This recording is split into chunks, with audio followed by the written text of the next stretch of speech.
Hello दोस्तों, कैसे हो आप सब। मैं सीए कन्हैया मालपानी आप सभी का स्वागत करता हूं हमारे यूट्यूब चैनल सीए टॉक पे। तो दोस्तों, आज की वीडियो में हम बात करने वाले हैं taxation of virtual digital currency VDA. जी दोस्तों, सबसे पहले हम बात करते हैं ये वीडीए होते क्या हैं, इस पे क्या रेट से टैक्सेशन लगता है, इसमें सेट ऑफ का क्या रूल है और इसमें टीडीएस का क्या प्रोविजन है, ये सभी के बारे में।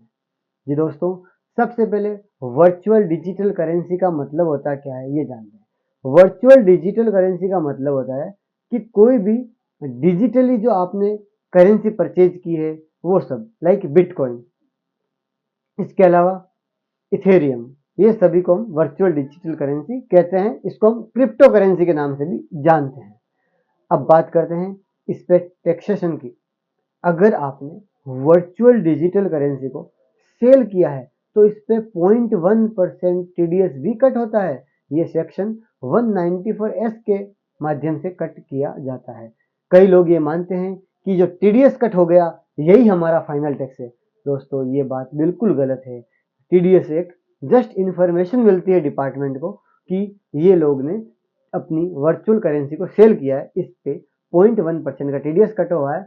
और ये टीडीएस का जो रिटर्न है ये ब्रोकर फाइल करते हैं क्वार्टरली, फिर हमारा को ये हमारे एआईएस और टीआईएस में दिखता है कि आपने वर्चुअल करेंसी को सेल किया है। अब बात करते हैं फिर ये टैक्सेशन किस माध्यम से लगता है। ये टीडीएस है, ये तो हमारे को जब हम प्रॉफिटेबल ट्रेड करते हैं वर्चुअल करेंसी का, उस पर जो टैक्स लगता है उस टैक्स में से टीडीएस माइनस हो जाता है, फिर बाकी का टैक्स हमें पे करना होता है।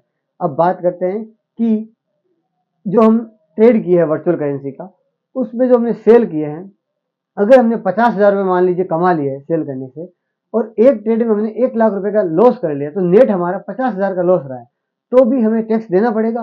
जी दोस्तों, टैक्स देना पड़ेगा, क्योंकि वर्चुअल करेंसी में शट ऑफ अलाउड नहीं है। आपको each and every profitable trade पे टैक्स पे करना है। भले ही आपने 10 ट्रेड में लॉस किया हो, 8 ट्रेड में प्रॉफिट हुआ है, नेट नहीं होने वाला है, 8 ट्रेड पे ही टैक्स देना पड़ेगा, 10 ट्रेड आपको इग्नोर करनी पड़ेगी। अब बात करने वाले हैं हम कि टैक्स किस रेट से लगेगा। ये टैक्स 30% टैक्स है, बहुत ही ज़्यादा टैक्स होता है। जो सबसे मैक्सिमम स्लैब लगाई है गवर्नमेंट ने, 30% की टैक्स रेट है, और विदाउट एनी सेट ऑफ वो भी। अब बात करते हैं कि ये जो 30% टैक्स लगेगा ये कैसे है, इसको एक एग्जाम्पल से समझ सकते हैं अपन। जैसे कि आपने 1 लाख रुपए में कोई बिटकॉइन खरीदे थे, आज उसको आपने 1,50,000 में बेच दिया, तो मतलब 50,000 रुपए का जो प्रॉफिट कमाया है, इस पे 30% टैक्स हो गया 15,000 रुपया।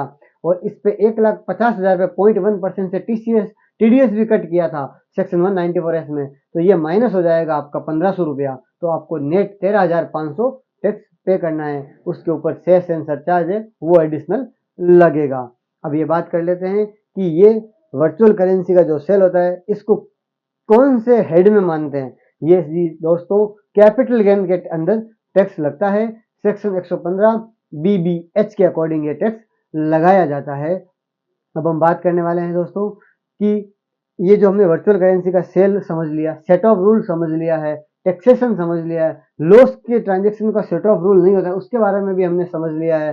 तो अब हमारा एक ये पॉइंट आता है कि जब हम वर्चुअल करेंसी को सेल कर देते हैं और अब हमारे जो 26A में जो ट्रांजेक्शन दिख रहे हैं इसको हमने रिपोर्ट नहीं किया आईटीआर फाइलिंग में, तो इसका कोई परिणाम निकल सकता है।